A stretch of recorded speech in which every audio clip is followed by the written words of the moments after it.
How we doing, guys? So this is just a little tip on how to scribe your long links down your wall for your vinyl flooring or your laminate flooring, any sort of flooring this should work on. So as you can see, we've already laid the bulk of our floor. If you looked at my previous video, you'd see how that was laid out and how we did some of the cuts. So now we've got to put this row in here. So we've got a half board there, because our first join's there, so we've got a half board there, 4-1, 4-1 and another cut. These are laid on top of the boards underneath, dead in line. So what we're going to do now is, this is an off cut, so all we're going to do is we're going to use this as a scribe. Ricky, can you hold the phone for me, mate? What we're going to do, guys, we're going to use a Sharpie, because pencil don't sharp too well on this stuff. And what you're going to do is you're going to put that up against the wall, and you're just going to carefully draw a line up the boards.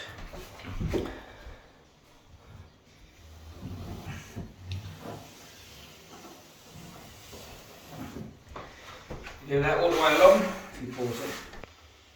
So there you go, guys. That's my pencil line down all my boards. Now that's going to be quite tight, so I can afford to go past that line a little bit to give me a bit of an expansion gap. But this is vinyl flooring, not laminate. So the expansion gap isn't as important because this doesn't expand as much as your laminates and your wood floorings. Ready? Now you can do this freehand or you can use a straight edge. I'm quite happy doing this freehand. Once you score it, it's just a matter of breaking it, and it can be quite tough. If it's a thinner slice, just get a pair of pliers, but that will wash off, and then that will drop in there beautifully like that. You do that for all your lengths. Pause it. Ready? This is my last one now.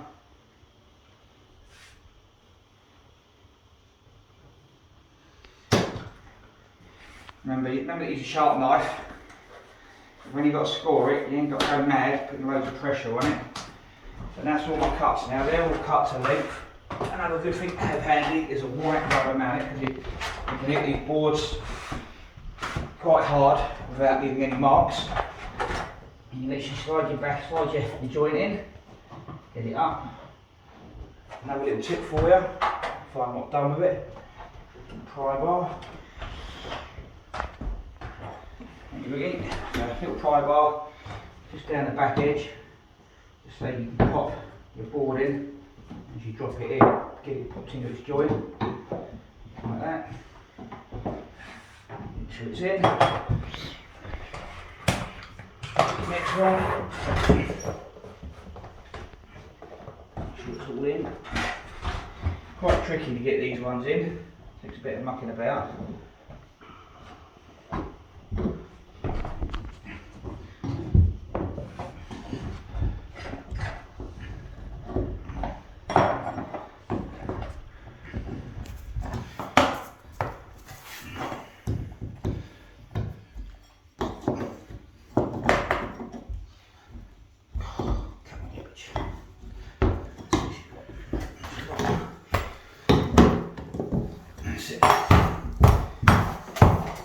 That's where your mallet comes in for your end joints.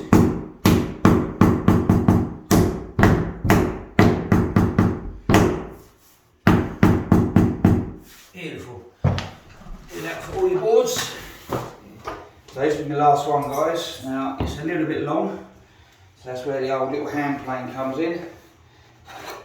Believe it or not, these work really well. As you can see, as long as you've got a sharp blade on your plane, it's very easy just to trim them up so that they drop in. Now, because of the plaster depth here, stop that bit more off, not a problem.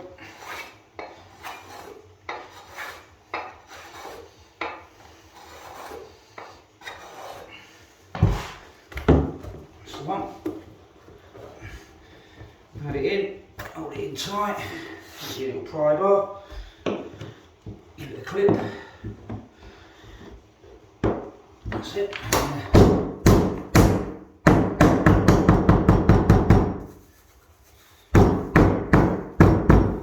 you go, guys.